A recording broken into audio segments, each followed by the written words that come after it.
Hi, my name is Dr. John Mason. I'm a main facilitator of Masters of the Journey. Today I'm with Amari Magdalena. She's going to be telling us a little bit about the workshop that she's doing in Bellingham next Sunday, which is on November 19th. Now, Amari will be presenting Shamanic Mastery of Energy from several shamanic traditions. I'm really looking forward to this because we're going to be doing this at the Downtown Food Co-op at 1 o'clock next Sunday. Amari, why is this a relevant topic for people today? To begin with, so many people are experiencing, we could say, untoward energy or scattered energy, or feeling chaotic, or feeling kind of on a merry-go-round of energy from the political news, the world news, the latest gun tragedy. And it makes it more and more important that people begin to master their energy. I feel a lot of people have heard about soul retrieval. That's a fairly common name, although it's practiced differently in different traditions. But not many people have heard of recapitulation. And there's a benefit to both of those. And so I'm going to begin talking about how we lose energy and some common ways that we can get it back. And then I'm going to go into this concept of recapitulation versus soul retrieval. When might you want either of them, and what different tradition would work the best? Because as I said earlier in our introduction today, we all come from pretty scattered backgrounds unless we just happen to be one ethnic group. So one method may not appeal, it may seem too far out, and another method might seem perfect. And so I want to share that some of them are so easy that you can do them before you go to bed, okay? And others might involve some activity. In fact, I'm encouraging people to bring a blanket, because one of the recapitulations we're going to do lying down.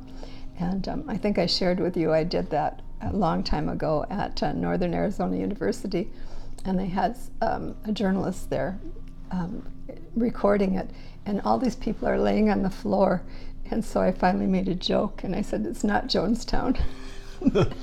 So trust me, this will not be Jonestown. But I think it will give you some tools, and important tools, so when the latest thing hits you and you feel all discombobulated, you will have a way to choose how you spend your energy.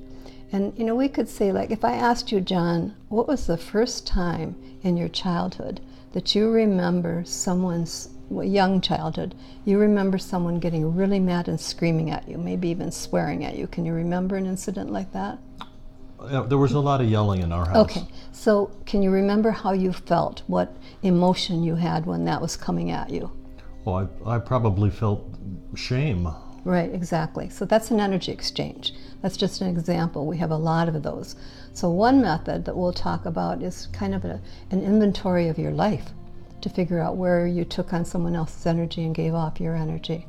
The other, there's a Native American tradition that we'll do, will be take something that's bothering you in your life right now that you'd like to make a change in, and we'll do a process for that. And then I will do a self soul retrieval, and then I will introduce the concept of when you would want to go to a shamanic practitioner to have a soul retrieval. And I want to emphasize, because there's so much being bantied around about soul retrieval, that soul retrieval is about core soul loss. It isn't about the little things that happened every day, and there's a lot of misconception about that. So hopefully, I can straighten that out and give people some solid tools for managing their energy, and then they can all become shaman. You know why? Yeah.